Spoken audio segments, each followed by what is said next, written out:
So you're the experiment guy, right? Mad Fientist. So you had some experiments that you did post fi that has nothing to do with software or anything. You had the kids. I know that was not a part of the plan. So I'd love to hear about you becoming a father, the kids, and how they are shaping how you think about money and legacy and fi and things like that. Oh, absolutely. Yeah, no, my post-fi life is completely different than what my pre-fi idea of what my post-fi life was going to be like. Yeah, I thought my wife and I would stay dinks. We would just be traveling the world and seeing and experiencing lots of different things, living in different countries and all this sort of thing. Yeah, my life is so different. Never thought I'd buy a house again. Now I love having a house. And we have two kids, two young kids, a 1-year-old daughter and a 3-year-old son. And man, yeah, they've changed my perspective on everything about life, to be honest. And even going back to me knowing it all and my bosses being idiots, like I know I can see now that they had a whole different other viewpoint of everything that we were doing. I was focused on this like one task and they had to imagine the whole big picture. So me as a 20-year-old punk kid thinking he knows everything, I know I didn't know everything now. And I think kids help with that too, because at least my son, he's so determined to do things. He's like, why can't I do this? I know I can do this. And I'm like, well, you're not seeing the whole picture.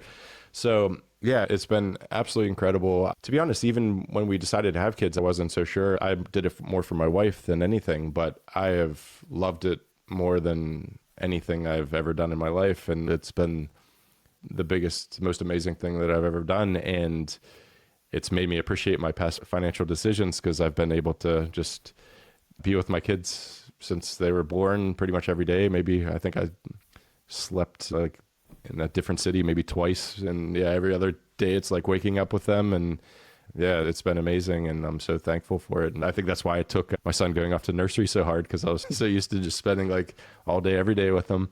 But yeah, it's been amazing. We go back to those experiments that we talked about. Like, you're so bad at knowing what you want. The reason being a father was so scary to me was like all the other experiments I can undo, really. So this is like the one experiment that is like, oh, I just have to do it and then see how it goes. It's not like I can undo it, but I'm glad I did. I'm glad I took the risk and just went for it. And yeah, it's been the best thing that's ever happened to me. So it's inspired me to do more experiments and to put myself into other situations. Like, I've been, especially in the fire world, I've become like a recluse. This is the first interview I've done in a year, and I don't do any in-person events really anymore. And it sort of inspired me to maybe get back out there and start meeting some people again and just doing things outside my comfort zone, because this is the problem. I wrote an article called Happiness Through Subtraction. And it's talked about how it's so much easier to figure out what you don't like about your life and use money to remove those things than it is to spend money on things that you think you want, because it's really tough to figure out what you do want. But I realized now that's wrong. Like, oh, it's not wrong. It is technically true, but I would have never understood the joys that you get from having kids, because those are only knowable once you have kids, I think, in my opinion, just because it's like a level of love that I just haven't experienced before. So happiness through addition does work in some ways. So it is still important to push myself to experiment in adding things that I think, why I like that or why not like that, I don't know. Or is it going to be worth it? I don't know. And that's where going back to like having some waste in the system is okay. Like sometimes it's not going to work and that's going to be a waste of money, but I think trying it's important, and having kids is definitely showed me that's important. So yeah, I'm experimenting more with happiness through addition now because of the kids. Well, I mean, you can't really math out kids. They don't math out very well. Did having kids and adding that to the lab, the experiment, put any financial stress on you? Because you've got 20 years of raising them, launching them, college, medical bills. Did all of a sudden you realize maybe I'm not as fi as I thought I was, or was there cushion in the space for the kids? There was definitely cushion, but it's actually been the opposite. I think our expenses have decreased because of the kids, at least now, because yeah, much more hassle to do anything that's not just being in the house, as parents know. So our restaurant bills have gone down. We don't go out for fancy beers anymore because one beer will just put us to sleep. We don't travel as much anymore because yeah, the thought of having 20 suitcases back when we used to travel with just a backpack. It's a whole different experience. As of now, I would say that the expenses have gone down drastically because of kids, but there's buffer because of those years that we post 5 years where we weren't spending enough, and just, again, all these old habits that die hard. Yeah, I'm not concerned about the kids increasing our expenses to a point that it's going to be significant. And again, the past 3 years have actually been a decrease. So you've inverted the equation. As late starters, we kind of don't live life the way you've lived life. You've lived a very contrarian, Charlie Munger type inversion life where you saved hard, went FI, then bought the house, had the kids, maybe even buy the Tesla because you have the money to do it. And I didn't do it that way.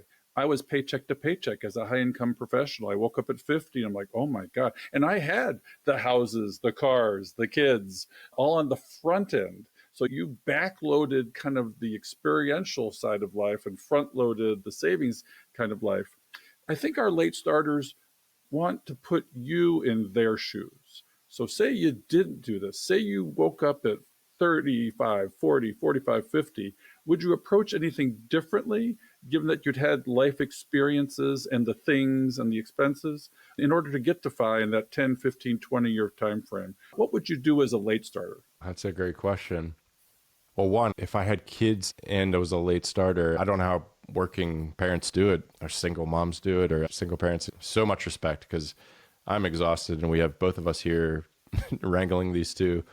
So yeah, that would be tough. I think even though I wasn't happy with the deprivation zone, I think stripping everything back did help me figure out what is important in life. So if you are a natural spender and you've had trouble with it, just really cutting it out until it hurts and then adding back in the stuff that you really want is probably good, because a lot of people just spend out of habit. And like same with, I still spend out of habit, and I'm trying to push out of that on the other side of it. But yeah, so maybe stripping back to the bone to figure out what really is important, because it's a later start. You're going to have to save and undo some of those expenses that are just you're used to all the time. Yeah, it's tough because, yeah, my brain is so wired to saving that it is hard to put myself into the shoes of somebody in their 40s that has just spent everything and then some. So yeah, I don't know if that's a good answer, but I think that would be the first step, cutting it all out and then figuring out what you really need to add back in, and then gradually adding things back in and until you're hopefully at a more sustainable spending level. I am so excited to announce our new partnership at Catching Up to FI with Monarch. Monarch is a comprehensive financial tool to monitor your financial health and life. I have been using Monarch for 3 years to track my spending, net worth, budget, savings goals, and more. I am not a spreadsheet nerd, and without Monarch's robust, intuitive tools and user interface, this process would have seemed impossible.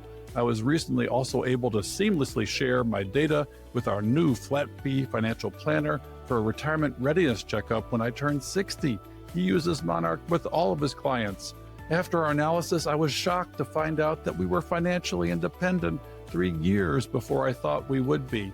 You can't manage what you don't measure. Using Monarch was critical in this review and planning process and remains important in monitoring my ongoing financial health.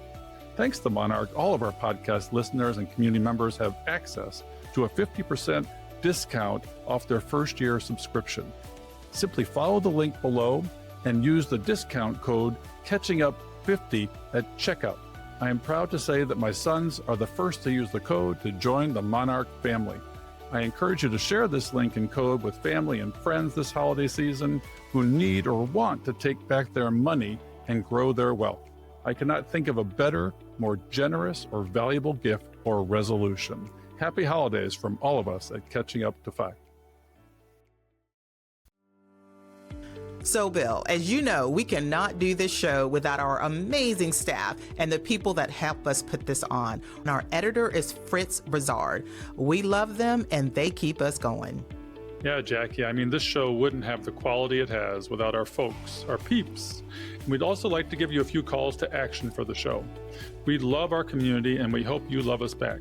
If you would like to support the show and our mission to help late starters, you can do that at Buy Me a Coffee, which is a platform that allows you to make a donation. The link is in the show notes and on the website. Check out the show notes for resources mentioned in today's show. Also, head on over to our website at catchinguptofy.com and check out our vetted resources, partners, and affiliates for discounts and their services, because we love sharing great deals. Please share the show with others and head on over to our Facebook community to help us grow. If you prefer video, head on over to YouTube and watch the show there. We hope you've enjoyed this episode of Catching Up to Fi. We would appreciate it if you could also leave us a 5-star review to help our message reach others. And while we are financial educators that love to teach, remember that our content is for general education and information purposes only. We are not providing financial, legal, or tax advice. Always do your own research or consult a professional before making important decisions. So, Jackie, we'll see our audience next time on Catching Up to Fi. Cheers.